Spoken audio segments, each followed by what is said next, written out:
So you've made it through the first part of your experiment. You've prepared your glassware, you've washed everything that needs to be washed, you have gone through your 3 titrations, you now have used those 3 readings in order to calculate an average titer. And by the word titer, I simply mean the amount of liquid that has been delivered from the burette in order to cause neutralization in your conical flask. Okay.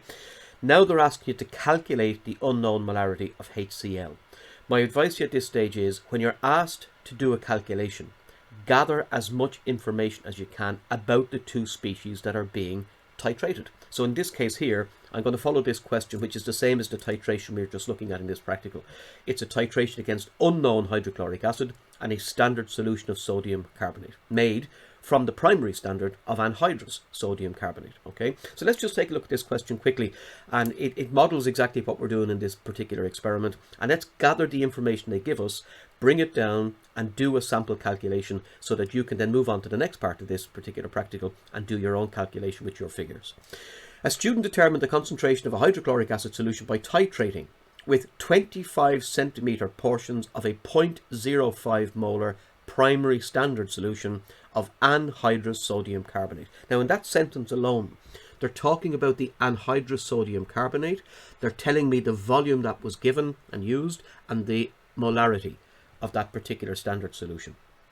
The portions of sodium carbonate were measured into a conical flask using a 25 centimeter cube pipette. No surprise there. The hydrochloric acid solution was added from the burette. Again, no surprise. That's the way we do these things. The mean titer was 20.8. Now look, the titer is always the liquid that comes from the burette. And in your burette, normally, we always place the acid. So therefore, 20.8 is the volume of acid required for this particular neutralization. All right, and I'm going to skip right down to the end here. Calculate, corrected 2 decimal places, the concentration of the hydrochloric acid solution in moles per litre and grams per litre. Okay, so what do? The first thing I do is identify the 2 species that are being titrated and take them from your balanced equation. 2HCl and Na2CO3. Now I even go so far as to take the coefficients of both species, because they tell me what the ratio of reaction is. They give me my N1 and my N2 values. Okay, and underneath both species then, just write down what the question has given you. The first thing we were told is that we're using 25 centimeter portions of a 0.05 molar primary standard. Now the sodium carbonate is your primary standard, so therefore the volume of sodium carbonate is 25 centimeters cubed, and the molarity of sodium carbonate is 0.05. Okay.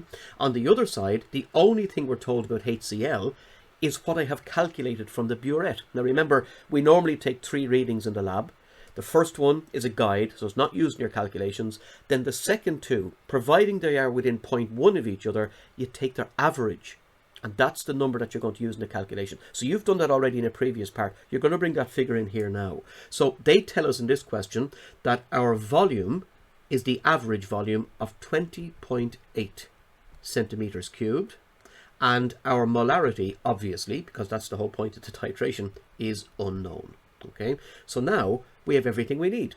So what do? We calculate the number of moles, V1M1, of HCl, and we try to calculate the number of moles, V2M2, of our sodium carbonate. Now, keep in mind that in order to get the number of moles to match, look at the balanced equation. Because it's a 2-to-1 relationship, we have to divide the number of moles of HCl by 2 to make them match the number of moles of Na2CO3, because it's a 2-to-1 relationship. So therefore, if you wish, divide that side by 1. Keeps it exactly the same. Now fill in your figures. So you end up with 20.8 multiplied by x all over 2 is equal to 25 times 0.05 all over 1. Now, the quickest way in order to rearrange this equation to get x on its own, look, 20.8 is a multiplier, so you put it down as a divider on the other side. So 20.8 goes down here in brackets, and then 2 is a divider on this side, so you bring it up here beside 25, and then all you've got to do is take out your calculator and work out the answer to the right hand side. And if you tap that in properly and get your answer, you'll get 0.12 moles per litre. And always, the result of a titration calculation is always in moles per litre. Okay, and again, another symbol we can say, or some people prefer this symbol, because it's just quicker to write, just a capital M, which is molar, which is exactly the same as moles per litre. Now we don't stop here in this question. Let me just go and finish it. They want you to go from moles per litre to grams per litre. And at this stage, look, you should be so used to doing these questions that in order to go from moles per litre to grams per litre, I do so through multiplication. And I multiply by the mass of the species that I'm talking about. And in this case here, it's obviously hydrochloric acid. So HCl, H is 1, Cl is 35.5. That gives me 36.5 grams. That's what we call the molar mass.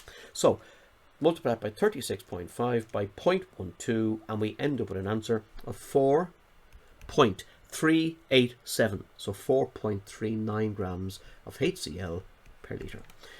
Now you won't have to do grams per litre in this experiment, but you are expected to now go and calculate the moles per litre of HCl that you've received from your online practical. So I want you to go and do that now, and then you can take a scan of your work and you can upload it to the practical, and then when you finish the practical you can send it forward to me.